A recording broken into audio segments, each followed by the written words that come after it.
Puji nama Tuhan, saudaraku, kita berjumpa kembali, kita mengucap syukur kepada Tuhan, dipertemukan kembali dalam renungan mingguan, dan sekarang ini kita akan belajar mengenai firman Tuhan tentang mendengar itu baik, tetapi berhati-hatilah. Kita buka di dalam Lukas 8 ayat yang ke-4 sampai dengan yang ke-8. Saya bacakan.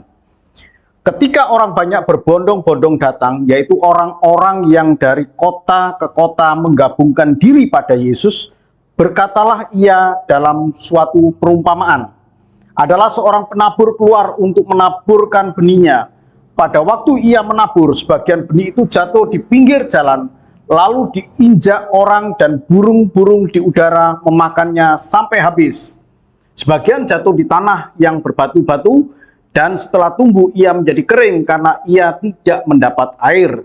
Sebagian lagi jatuh di tengah semak duri, dan semak itu tumbuh bersama-sama dan menghimpitnya sampai mati.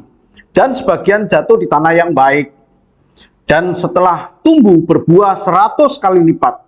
Setelah berkata demikian, Yesus berseru, "Siapa mempunyai telinga untuk mendengar, hendaklah ia mendengar." Saudaraku, mendengar itu baik, tetapi berhati-hatilah.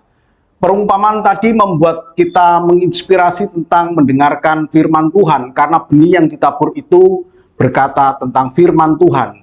Jadi firman Tuhan itu jatuh kepada tanah yang di pinggir jalan, lalu diinjak orang dan burung-burung di udara memakannya sampai habis. Ini yang menjadi pelajaran kita di dalam ayat yang kelima. Berhati-hatilah ketika kita mendengar firman Tuhan itu baik, tapi tetap berhati-hati. Nah, saudaraku, kenapa? Karena kita tidak bisa menjaga apa yang kita dengar, firman Tuhan yang kita dengar itu. Nah, ketika kita menghadapi kenyataan kehidupan yang tidak baik, maka firman Tuhan yang kita dengar tadi membuat kita khawatir, membuat kita firman itu diinjak-injak dan kemudian diinjak-injak orang dan kemudian dimakan oleh burung. Itu berbicara tentang yang jahat. Jadi yang jahat di dalam ayat yang kelima itu digambarkan seperti orang yang menginjak-injak benih. Ya, kadang-kadang kita diintimidasi nih oleh yang jahat itu. Kita sudah mendengar firman Tuhan dan saat kita mendengar, kita senang, kita tahu. Tapi kemudian tidak lama firman itu, benih itu diinjak orang, artinya kita diintimidasi.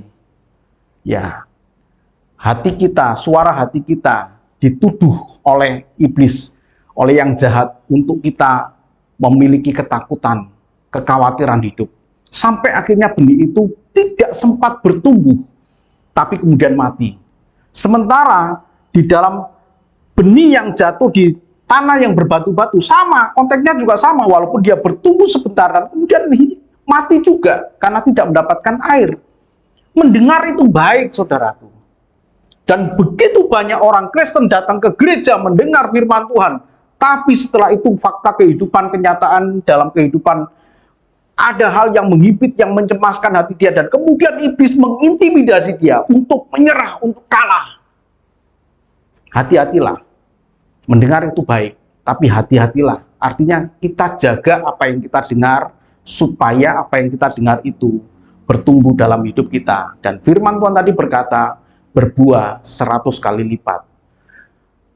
Ya, yang penting kita berbuah, ya, berbuah bukan mati, terus berbuah.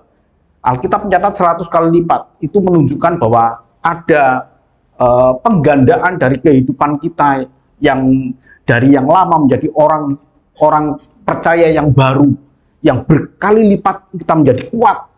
Ya. Nah, saudaraku yang kasih Tuhan, jangan bosan untuk mendengar kebenaran firman Tuhan.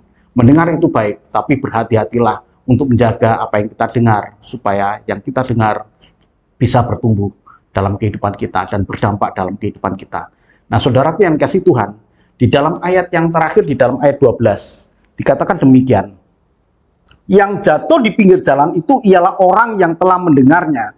Kemudian datanglah iblis lalu mengambil firman itu dari dalam hatinya, supaya mereka jangan percaya dan diselamatkan. Ya, Tuhan Yesus kemudian menjelaskan kepada murid-muridnya yang bertanya tentang perumpamaan tadi, dan kemudian Tuhan menjelaskan hal itu. Berhati-hatilah, iblis siap untuk mengalahkan kita, tapi kita harus menang. dalam peperangan rohani ini. Tuhan memberkati. Amin.